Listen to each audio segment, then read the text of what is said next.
Hello, my name is Yaya. Thank you for tuning into Trauma and God.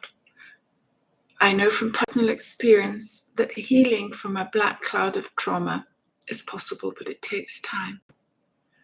Just as in nature, there's always sunlight behind a dark cloud, so it is for us. God is light, and He is always there. We just have to find Him. In this series, I will talk about things that hinder us from finding the light and things we can do that help us overcome obstacles. Today's subject is self-hatred, part 1. I will continue with this. Part 2 will be next week. So a simple dictionary definition of hate is to have a strong feeling of dislike for somebody or something. It can also be to dislike intensely or passionately, to feel extremely hostile towards it, to have great aversion for it, detest it. Well, there are situations in life when hate is a very appropriate response, for instance, against racism, discrimination, and injustice. Today, I will not be tackling this good side of hate. But I have to admit that I'm really struggling with this vlog. Recently, I wrote a vlog on love, therefore hate, which is the total opposite of love, seemed the obvious subject to do next. Well, I could write a great deal of theory about hate, how bad it is, how it affects our health, etc., etc. There's a lot of information out there to be had. But I always want to talk about experience, not theory. The thing is, my personal lifelong experience of feeling hate is not against another person, but against myself. I have a strong feeling of dislike for myself. I used to dislike myself more intensely, more passionately. I used to feel a horrible aversion to myself, and I was very hostile to myself. I actually detested myself. Yes, I have changed. My self-hate has lessened. No, I am far from over it. I'm still muddling through trying to change my feelings, my thinking, by being more self-affirming and positive. So you see, I may have won some battles, but the war is far from over. Ever since I can remember, I have hated wearing the color white. I felt a whole set of emotions around the color white, like a moral disgust, a rage, a resentment. They were all very negative and very overwhelming. I found that the more I hated the color white, the more I hated myself. Hate had soon permeated my whole being and become self-hate. Yet all along, it was my hate for the color white that was my focus. I would even argue that white isn't a color, it's the absence of color. Well, partly true. Sunlight is white light that's composed of all the colors of the spectrum. You can't mix any colors together to make white. Black, on the other hand, is the opposite. If you mix all the colors together, you get black. Well, I digress. Back to when I felt pale, when I wore white, which actually I still do. White made me feel ugly, disgusting, and invisible. The trouble for me was that some happy rites of passage in life demand that we wear white. Take, for instance, my first rite of passage, my first Holy Communion when I was 8. My sister and I were in a Catholic boarding school in Dutch New Guinea, as it was called back then. It is now called Irian Jaya. The nuns of our boarding school told us that they had informed my parents of the date of our Holy Communion. My father responded by saying that he might attend, and the nuns told my sister and I how they looked forward to seeing him again. When my father entered a room, he had this ability to suck all the attention on himself. The nuns called my father dashing and handsome and thought him pretty amazing, and coming for this event was considered a big deal, so of course he would be there. Well, I wasn't so sure. He really hadn't shown up to many meaningful events, and I doubted that he would be there. I also doubted that I would even have a white dress to wear for the event, because I didn't own one. Well, the nuns quickly assured us that they had a closet full of white dresses, and my sister and I could have the pick of any of them. The only thing they said that we were to do is be careful with them and not make them dirty.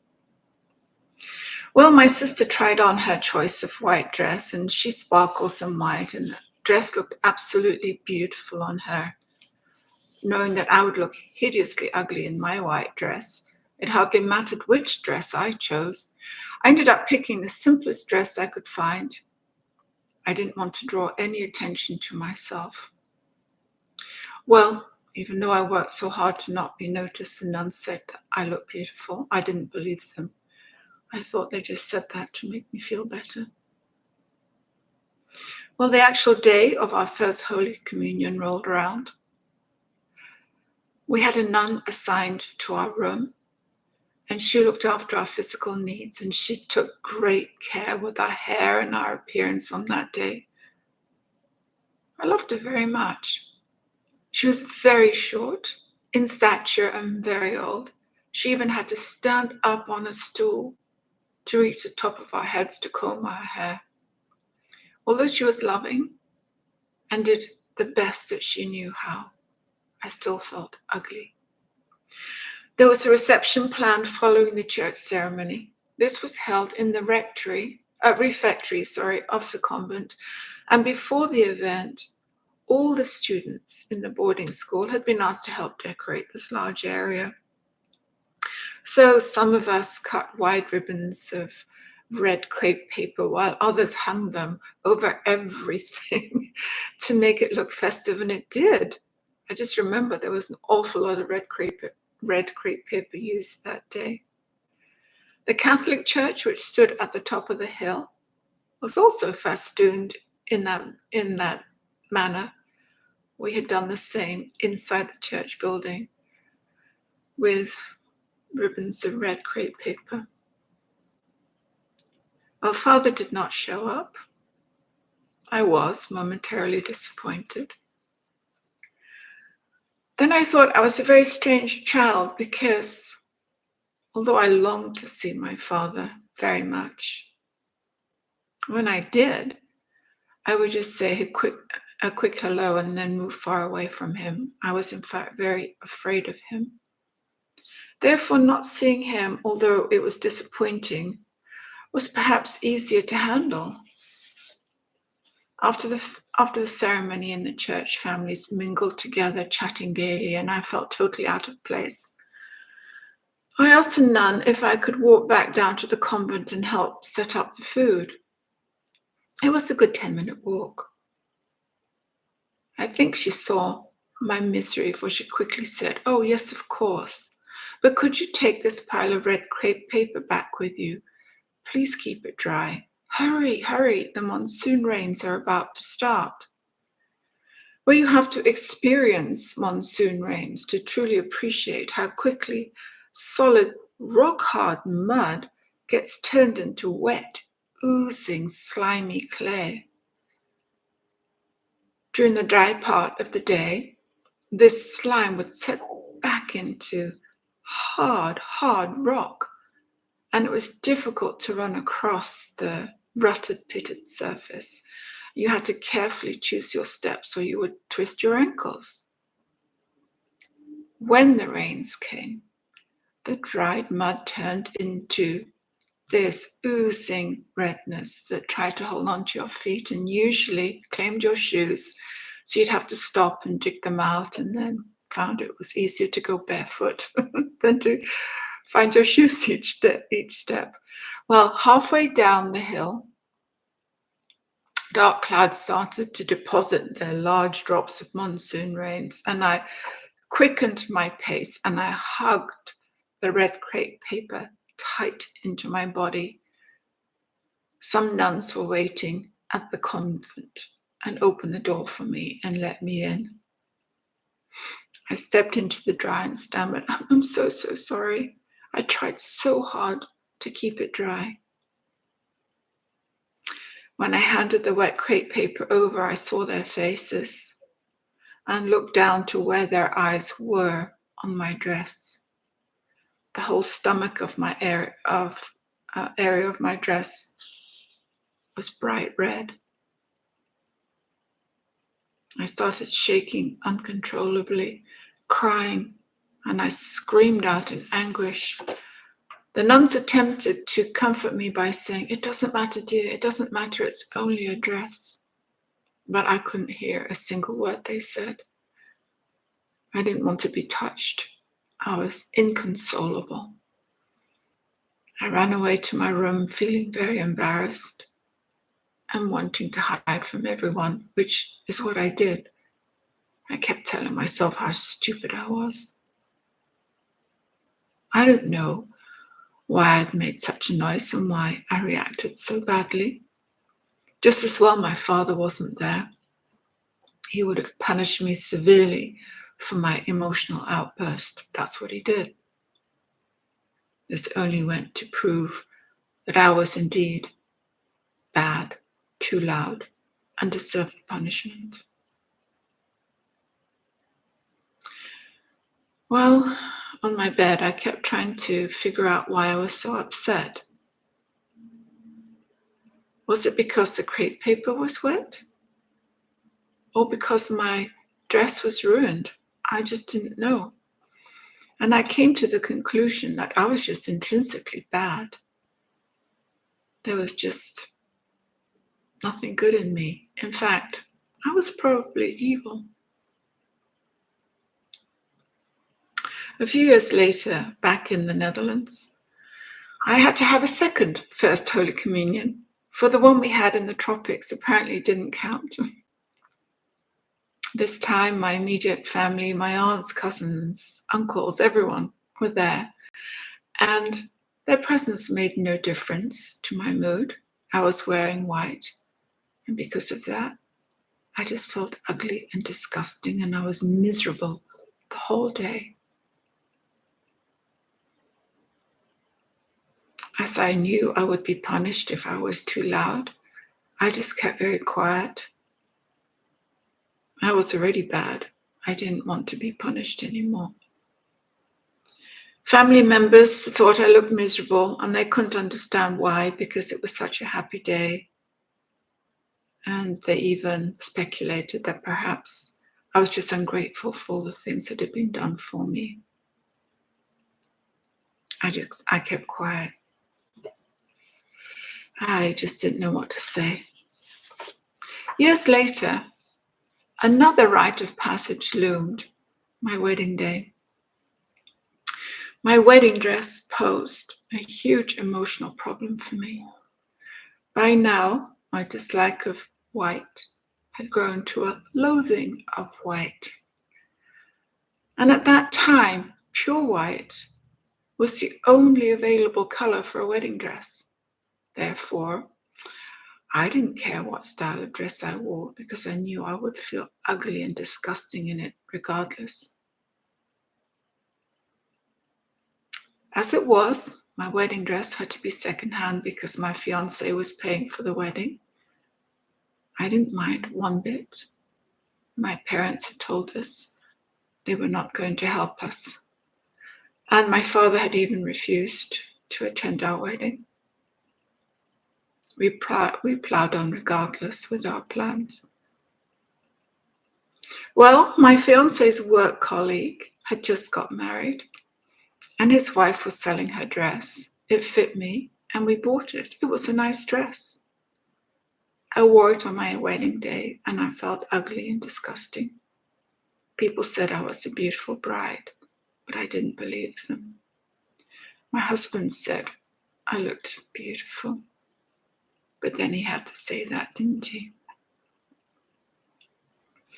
As I've already said, my personal long-term experience of feeling hate was directed at myself. I did have a very strong dislike for myself. No, it was probably stronger than that. There was an intense, passionate dislike. I used to feel hostile against myself. I really did detest myself.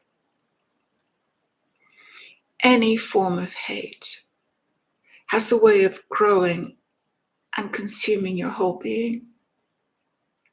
It's not possible to be angry in one small area of your life, for hate will slowly grow and affect the whole of your life. Yes, I have changed. My self-hate has lessened.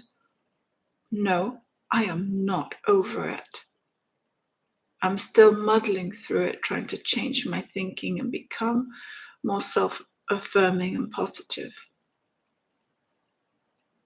I have won some battles, but as I said, the war is far from over. Well, you may well ask, what am I aiming at when it comes to having a healthy self-esteem? I do have a target I'm reaching for. Merriam-Webster, the dictionary, says, a feeling that you are a good person who deserves to be treated with respect. To this, I would add, and be able to recognize and accept all your abilities, all your flaws, all your strengths, all your weaknesses, and feel truly worthy of love.